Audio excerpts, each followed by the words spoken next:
गोवर्धन पूजा की कथा, जो कि पौराणिक कथा के अनुसार इस दिन भगवान कृष्ण की पूजा होती है। इस दिन को लेकर कई पौराणिक कथाएं प्रचलित हैं। हिंदू धर्म ग्रंथ भागवत पुराण के अनुसार एक समय की बात, जब गोकुलवासी इंद्रदेव की पूजा करते थे, लेकिन एक दिन भगवान कृष्ण ने उन्हें भगवान इंद्र की पूजा न करने और गोवर्धन पहाड़ी की पूजा करने के लिए कहा। सभी लोगों ने कृष्ण की बात मानकर अन्नकूट की पूजा प्रारंभ कर दी। इस बात से भगवान इंद्र अति क्रोधित हो गए और उन्होंने मूसलाधार बारिश करना शुरू कर दिया, जिससे गोकुल में कोहराम मच गया। तब भगवान कृष्ण ने गोकुल वासियों को भगवान इंद्र के प्रकोप से बचाने के लिए पूरे गोवर्धन पर्वत को अपनी छोटी उंगली पर उठा लिया। श्री कृष्ण की दिव्य शक्तियों को पहचानकर इंद्रदेव शांत हो गए और उन्हें अपनी गलती का एहसास हुआ, जिसके लिए उन्होंने क्षमा मांगी और बारिश बंद कर दी। तभी से गोवर्धन पर्वत की पूजा की शुरुआत हुई और गोवर्धन पूजा का दूसरा नाम अन्नकूट के नाम से जाना जाता है। इस दिन मुख्य रूप से भगवान कृष्ण और गोवर्धन पर्वत की पूजा की जाती है।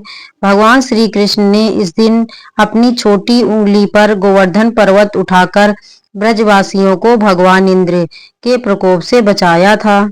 गोवर्धन पूजा के दिन घर को गंदा नहीं रखना चाहिए।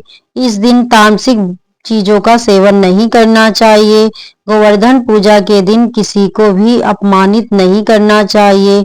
इस दौरान काले रंग के वस्त्र ना पहने, गौ माता को परेशान ना करें।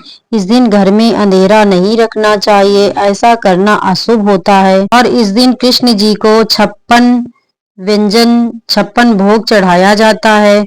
विभिन्न व्यंजनों को एक पर्वत के आकार में व्यवस्थित किया जाता है और इस त्योहार को अन्नकूट भी कहा जाता है। पूजा के बाद अन्नकूट की सब्जी को प्रसाद के रूप में वितरित किया जाता है। गोवर्धन पूजा कैसे करें कि स्वच्छ वस्त्र धारण कर अपने इष्ट का ध्यान करें।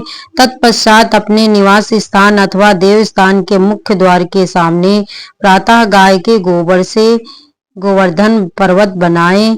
फिर उसे वृक्ष की शाखा एवं पुष्प इत्यादि से श्रृंगारित करें। इसके गोवर्धन पर्वत पर अक्षत पुष्प आदि से पूजन करें। पूजा के बाद गोवर्धन पर्वत के गोबर को खेतों में डालकर खाद के रूप में प्रयोग किया जाता है। इससे फसलों की पैदावार बढ़ेगी और मिट्टी की उर्वरक शक्ति बढ़ेगी। आप गोबर को गमलों में डालकर पौधों के लिए खाद के रूप में प्रयोग कर सकते हैं। इससे पौधे स्वस्थ और हरे भरे रहेंगे। गोवर्धन पूजा के दिन 13 दिए जलाना भी शुभ माना जाता है। तो दोस्तों, ये रही गोवर्धन पूजा की कथा की वीडियो। अगर आपको अच्छी लगे तो प्लीज़ लाइक और सब्सक्राइब अवश्य करिएगा, क्योंकि आपके लाइक और सब्सक्राइब मेरे लिए बहुत ही सपोर्टेड हैं। धन्यवाद दोस्तों। गोवर्धन जी की जय।